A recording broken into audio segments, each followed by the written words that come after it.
Hello everyone, नमस्कार। एक बार फिर से आप सभी का ढेर सारा स्वागत है लोधाई क्लासेस के बीए प्लेटफॉर्म पर। आइए शुरुआत करते हैं एक और मॉडल पेपर की। बीए थर्ड ईयर में जो बच गए हैं वो सब्जेक्ट चल रहे हैं, आप सभी जानते हैं, क्योंकि थर्ड ईयर में लगभग 25 से ज़्यादा सब्जेक्टों पर मैं अब तक आपको मॉडल पेपर दे चुका हूं जो आईएमपी क्वेश्चन है, ठीक है, 2026 के एग्जाम के लिए। तो अब जो सब्जेक्ट मुश्किल से 5-6 सब्जेक्ट और बचे हुए हैं उनका भी डे बाई डे करके मॉर्निंग शिफ्ट में मैं थर्ड ईयर के सभी मॉडल पेपर आपको डाल दूंगा, है ना, वन बाय वन करके। लेकिन क्योंकि इवनिंग टाइम में अभी सेकेंड ईयर के मॉडल पेपर चल रहे हैं और अभी जैसे ही कुछ एक हफ्ते के बाद में फर्स्ट ईयर के भी चालू होने वाले हैं, तो इस तरह से थर्ड ईयर वाले बच्चे थोड़ा ध्यान दें। आपके सभी मॉडल पेपर अभी मॉर्निंग में ही आएंगे ना, तो मॉर्निंग में 9 के अराउंड आप लोगों को मिल जाएंगे सभी मॉडल पेपर। जो जो भी है आप जो है प्लेलिस्ट को सेव करके रख लीजिए। प्लेलिस्ट जो 2026 की है मॉडल पेपर के नाम से, उसमें सारे मॉडल पेपर आपको मिल जाएंगे सभी सब्जेक्टों के। तो दोस्तों आज हमारा सब्जेक्ट होने जा रहा है जियोग्राफी, जी हाँ, भूगोल का, जिसका नाम है जलमंडल और सागरीय संसाधन। तो बीए थर्ड ईयर में जितने भी छात्र हैं जिनने भी जियोग्राफी अपने सिलेबस में ले रखी है, कुछ बच्चे इसको माइनर के रूप में लेते हैं, कुछ इसे ओपन इलेक्टिव के रूप में लेते हैं। तो जिन दोस्तों के भी सिलेबस में जलमंडल और सागरीय संसाधन वाला पेपर है जियोग्राफी यानी भूगोल का, वो बिल्कुल निश्चिंत हो जाइए। जो क्वेश्चन मैं आपको आज देने जा रहा हूं बस उनको कर लीजिए, आपका काम 100% बन जाएगा, हो जाएगा, ठीक है ना। तो जिन दोस्तों को भी अभी तक डर बना हुआ था कि सर कहीं फेल ना हो जाए, कुछ पढ़ा नहीं अभी तक, तो बस अभी जो क्वेश्चन मैं आज दे रहा हूं सिर्फ उनको पढ़ लीजिए, 100% आप पास हो जाएंगे। चलिए, और जिन लोगों ने पढ़ रखा है, सिर्फ पास होने के लिए नहीं है ये, 90% से भी ज्यादा आप इस मॉडल पेपर के माध्यम से अचीव कर सकते हो। तो चलिए बिना देर करे करते हैं शुरू अपने सॉरी यार, क्लासेस की ना। पहला क्वेश्चन लेंगे आज का, जलमंडल किसे कहते हैं, जलमंडल की संरचना बताइए। और अथवा में है जलमंडल पर एक निबंध लिखिए। एकदम सिंपल सा प्रश्न है, कोई ज्यादा उबाऊ प्रश्न नहीं है। क्या कहा है, जलमंडल क्या होता है और जलमंडल की संरचना आपको बतानी है। दो कॉन्सेप्ट आपसे यहां पूछे गए हैं। प्रश्न नंबर 2 है, पृथ्वी पर जल के वितरण को समझाते हुए जलीय चक्र के बारे में बताइए। तो पृथ्वी पर जल का वितरण समझाना है आप लोगों को, कहां पर कितना जल, कहां कहां पर कितना कितना जल प्राप्त होता है, पाया जाता है, और जल के चक्र, जो चक्र है पाया जाता है पूरा भौगोलिक चक्र, उसको आपको समझाना है। वही प्रश्न नंबर 3 है, महासागर के नितल उच्चावच का वर्णन कीजिए। महासागर के नितल उच्चावच का, कहीं पर नीचा स्थान कहीं पर ऊंचा स्थान, तो उसी को हम उच्चावच कहते हैं, है ना। जैसे समुद्र के जो स्थान होता है वो क्या होता है, एकदम निचला क्षेत्र होता है।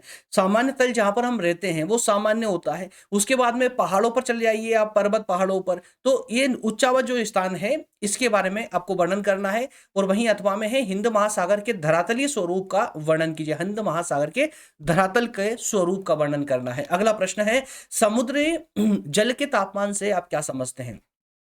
समुद्री जल के तापमान से, तो उसमें भी अलग अलग कैटेगरी में तापमान पाया जाता है, एक समान मत समझ लीजिएगा इसको ना। तथा महासागरीय जल के तापमान के क्षैतिजीय वितरण की व्याख्या कीजिए, क्षैतिजीय वितरण की, ठीक है। और अथवा में सागरीय जल के क्षैतिज वितरण पर टिप्पणी कीजिए, ठीक है। मैं बाद में साइड में हो जाऊंगा, जिन दोस्त भी नोट डाउन कर रहे हैं प्रश्नों को वो आसानी से नोट डाउन कर पाएंगे, पहले स्लाइड कंप्लीट हो जाए। प्रश्न नंबर 5 है, महासागरीय लवणता से आप क्या समझते हैं। महासागरों सागरों और झीलों के जल में लवणता की भिन्नता पैदा करने वाले कारक कौन कौन से हैं। तो प्रश्न को अगर हम आसान भाषा में समझे तो कुछ इस प्रकार होगा कि महासागर की जो लवणता होती है वो क्या होती है। दूसरा, महासागरों में या सागरों में या झीलों में जो लवणता पाई जाती है जल में, उसमें वो अलग अलग लवणता होती है। तो उन अलग अलग होने के पीछे रीजन क्या है, कारण क्या है, वो समझाना है आपको। क्लियर है। चलिए, जिनको भी हम नोट डाउन करना है, मैं साइड में हो चुका हूं, वीडियो को रोक करके नोट डाउन कर ले, ठीक है, बढ़ेंगे आगे। अगला प्रश्न है, महासागरीय धाराओं से आप क्या समझते हो। और धाराओं के प्रकार देखिए, महासागरीय धाराएं, है ना, क्या होती है, धाराओं के प्रकार बताना है, उनकी उत्पत्ति के प्रमुख कारण बताने हैं। तो जो आपका मुख्य प्रश्न है इसमें 3 टर्म आप लोगों से पूछी गई है। वहीं अथवा में ये प्रश्न बिल्कुल ऐसे भी पूछा जा सकता है कि समुद्री धाराओं की उत्पत्ति के कारण बताइए। समुद्र की जो धाराएं हैं उनका वो उत्पन्न क्यों होती है, उसके पीछे कौन सी शक्ति होती है, क्यों वो धाराएं उत्पन्न होती है। क्लियर है। लेकिन मुख्य प्रश्न में अगर जाते हैं तो आपको ये सब कुछ यहीं पर मिल जाएगा, जैसे महासागरीय धाराएं क्या होती है, ये कितने प्रकार की होती है, और इनकी उत्पत्ति के पीछे कौन कौन से कारण होते हैं, कारण यानी कौन कौन सी शक्ति होती है। क्लियर। अगला प्रश्न है, महासागरीय धाराओं का प्रभाव और महत्व बताइए। प्रभाव और महत्व, दो कॉन्सेप्ट आपसे यहां पूछे गए हैं।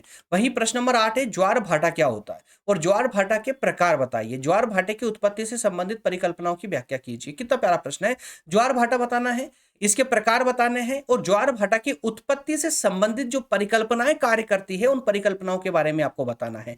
वहीं प्रश्न नंबर 9 मिलेगा कि प्रवाल भित्ति की उत्पत्ति के सिद्धांतों का वर्णन कीजिए। प्रवाल भित्ति की उत्पत्ति के सिद्धांत, जो प्रवाल भित्तियां होती है उनकी उत्पत्ति किन सिद्धांतों के माध्यम से होती है। लेकिन इसी प्रश्न को देखिए अथवा में कुछ इस प्रकार पूछा जा सकता है एग्जाम में कि प्रवाल भित्ति की उत्पत्ति से संबंधित डेली का हिमनद नियंत्रण सिद्धांत समझाइए। तो दोस्तों मुख्य प्रश्न में प्रवाल भित्ति की उत्पत्ति के सिद्धांत पूछे गए, तो यहां पर आपको 3-4 सिद्धांतों के बारे में बताना होगा, लेकिन उसमें सबसे ज्यादा प्रचलित सिद्धांत है डेली का हिमनद नियंत्रण सिद्धांत, उसके बारे में डिटेल में वर्णन करना होगा। लेकिन अथवा वाले प्रश्न में उसने साफ साफ बोल दिया कि डेली का हिमनद नियंत्रण सिद्धांत बताइए। समझ रहे, तो प्रश्न को इस प्रकार मोड़ा जा सकता है, इसलिए प्रश्न की टर्म को अच्छे से समझ लेंगे तो प्रश्न में कहीं कंफ्यूजन नहीं रहेगी, तो आप आंसर बहुत सटीकता के साथ कर पाएंगे।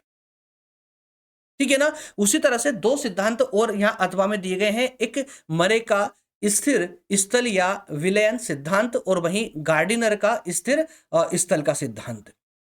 ठीक है, तो यहां से आपको 3 सिद्धांत देखने को मिल रहे हैं, तीनों सिद्धांत को अच्छे से कवर कर लेंगे तो आपका काम बहुत बेहतर तरीके से हो जाएगा, है ना। तो ये प्रबल भित्तियों से संबंधित जो प्रश्न होंगे वो आपका एक भी प्रश्न एग्जाम में बाहर नहीं जाएगा। अगला प्रश्न लेते हैं, प्रश्न नंबर 10 है, महासागर भविष्य के लिए संसाधनों के भंडार गृह के रूप में है। महासागर जो है क्या है, संसाधनों के भंडार है, किसके लिए, भविष्य के लिए, सिद्ध कीजिए। लेकिन आजकल तो हम इन भंडार को इस प्रकार खाली कर रहे हैं जैसे ये भंडार सिर्फ हमारे लिए ही था, है ना, भविष्य के आने वाली जनरेशन के लिए नहीं। आज जो हम यूज कर रहे हैं इसका बिल्कुल इसी स्पीड से कर रहे हैं ताकि हम अपने खुद के लिए ही समाप्त कर दे इस पूरे भंडार को खत्म करके। चलिए अगला प्रश्न है, प्रश्न नंबर सॉरी मात्र 10 प्रश्न दोस्तों आपके दीर्घ प्रकृति के थे, कितनी अच्छी बात है। हाँ, एक बात याद रखिएगा, ऐसा मत सोचिएगा कि मैं हर मॉडल पेपर में आपको 15 प्रश्न देता हूं, इसमें मैंने आपको सिर्फ 10 दिए, ये तो आपके लिए और अच्छी बात है, वो शानदार बात है। क्यों है अच्छी बात, वो इसलिए अच्छी बात है क्योंकि जो मॉडल पेपर में दे रहा हूं ना दोस्तों, अभी तक का रिकॉर्ड है, इससे बाहर पेपर नहीं जाएगा। अगर आप ईमानदारी से इस मॉडल पेपर को फॉलो करते हो तो सारे प्रश्न इसी से बन जाएंगे आप। तो यहां आपको सिर्फ 10 प्रश्न ही पढ़ना है दीर्घ प्रकृति में। अब 10 प्रश्न में आपको लघु प्रकृति के देने वाला हूं। लघु प्रकृति में तो समझिएगा ना, शॉर्ट टाइप वाले क्वेश्चन जिनको 50 से 150 शब्दों में लिखना होता है। ठीक है ना। आइए तो उनकी ओर बढ़ते, लेकिन हाँ मैं सेकंड स्लाइड खोल देता हूं। ये प्रश्न नंबर 6 से लेकर 9 तक जिनको नोट डाउन करना है नोट डाउन कर लीजिए, वीडियो को रोक करके ना। चलिए, बाकी ये प्रश्न तो आप लोगों ने 10 नंबर का प्रश्न नोट डाउन कर ही लिया होगा। अब बढ़ते हैं 10 उन प्रश्नों की ओर जो लघु प्रकृति के होते हैं, शॉर्ट टर्म वाले होते हैं। पहला प्रश्न है, जलमंडल के जैव रासायनिक गुणों का वर्णन, है ना। तो जलमंडल के जैव रासायनिक गुण कौन कौन से होते हैं, इनके बारे में आपको डिटेल में बताना है। प्रश्न नंबर 2 है, प्रशांत महासागर के नितल का वर्णन कीजिए। प्रशांत महासागर के, अभी हमने दीर्घ प्रकृति में हिंद महासागर के नितल का वर्णन, है ना, पढ़ा था। अब यहाँ प्रशांत महासागर के नितल का वर्णन, वही महासागरीय जल के घनत्व के स्तरीकरण को समझाइए या बतलाइए। प्रश्न नंबर 4 है, महासागर जल के खारेपन के का स्रोत क्या है। महासागर का जो जल होता है वो खारा क्यों होता है, उसके पीछे क्या रीजन होते हैं ना, कौन कौन से स्रोत होते हैं। प्रश्न नंबर 5 है, ज्वार भाटे का प्रभाव बताइए। ज्वार भाटे से लाभ और हानियों का संक्षिप्त में वर्णन करें। प्रश्न नंबर 6, समुद्री निक्षेप यानी अवसाद, समुद्र में जो निक्षेप अवसाद जमा होते हैं वो क्या होते हैं। गहरे समुद्र में पाए जाने वाले निक्षेपों का वर्णन कीजिए। प्रश्न नंबर 7 है, प्रवाल भित्ति से आप क्या समझते हैं, प्रवाल भित्तियों के प्रकार बताइए। और प्रश्न नंबर 8, प्रवाल विरंजन से आप क्या समझते हैं, प्रवालों के विरंजित होने के कारण बताइए। और प्रश्न नंबर 9, सामुद्रिक संसाधन से आप क्या समझते हैं, सामुद्रिक संसाधनों का महत्व बताइए। प्रश्न नंबर 10, समुद्री प्रदूषण पर निबंध लिखिए। तो ये 10 टर्म वो है जो सिंगल टर्म पर बेस्ड है, सिंगल टर्म मात्र आपसे यहाँ पूछी जा रही है। इनको आपको अच्छे से ये मत समझ के मत पढ़िए इनको कि सिर्फ 50 से 150 शब्दों में पढ़ना नहीं दोस्तों। जो मैं कॉन्सेप्ट आपको दे रहा हूं ना, ये कॉन्सेप्ट आपको डिटेल में पढ़ के जाना है। वहां लिखना संक्षेप में है लेकिन पढ़ के डिटेल में जाना है, जानकारी नॉलेज भरपूर होना चाहिए। तो यहां मैंने आपको 10 प्रश्न दीर्घ प्रकृति वाले दिए हैं और 10 प्रश्न लघु प्रकृति वाले दिए हैं। जिन दोस्तों के पास में संसाधन नहीं है कवर करने का, इन सबको इनके आंसर निकालने का, आप चाहें तो अपनी बुक से जहां से भी आंसर निकालना चाहें निकालकर अपनी नोट्स बना सकते हैं।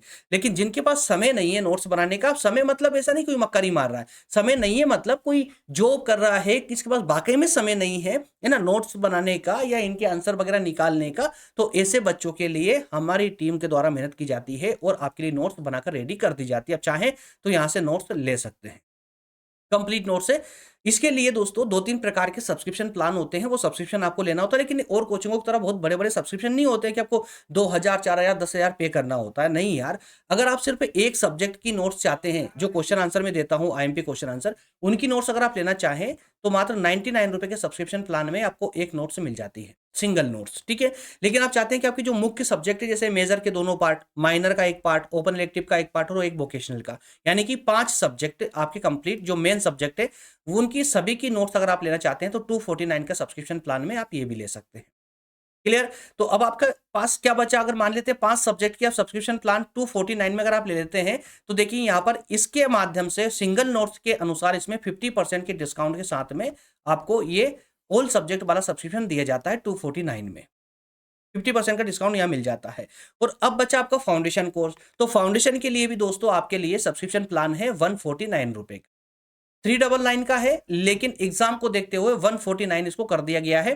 तो 149 के प्लान के साथ में आप इसमें भी जा सकते हैं। 50% से भी ज्यादा डिस्काउंट इसमें भी दिया जा रहा है, फाउंडेशन कोर्स में भी। 149 के सब्सक्रिप्शन में फाउंडेशन के चारों नोट्स आपको अवेलेबल हो जाएंगे। कैसे मिलेंगे, तो नंबर दिए गए हैं आप लोगों को, इस पेज का स्क्रीनशॉट लेकर इस नंबर पर सेंड कर दीजिए। बाकी आप नीचे लिख दीजिए कौन सा सब्सक्रिप्शन आपको चाहिए, उसके अनुसार आपको जानकारी दे दी जाएगी। सेशन अगर अच्छा लग रहा है तो लाइक जरूर कर दे, बिना लाइक करके सेशन ना छोड़े। और इसके अलावा अभी तक अगर आपने चैनल को सब्सक्राइब नहीं किया है, अभी अभी आए हैं चैनल पर, नए हैं या पुराने हैं लेकिन सब्सक्राइब नहीं कर रखा है, तो एक बार चेक जरूर कर ले। सब्सक्राइब का बटन दबा दे, उसमें कुछ भी नहीं जाता है अपना, है ना, और बेल आइकन भी प्रेस कर ले, ताकि जो भी मैं सेशन डालूं आप तक पहुंच पाए आसानी से। मिलेंगे अगले सेशन में। बहुत बहुत धन्यवाद। जय हिंद, जय भारत।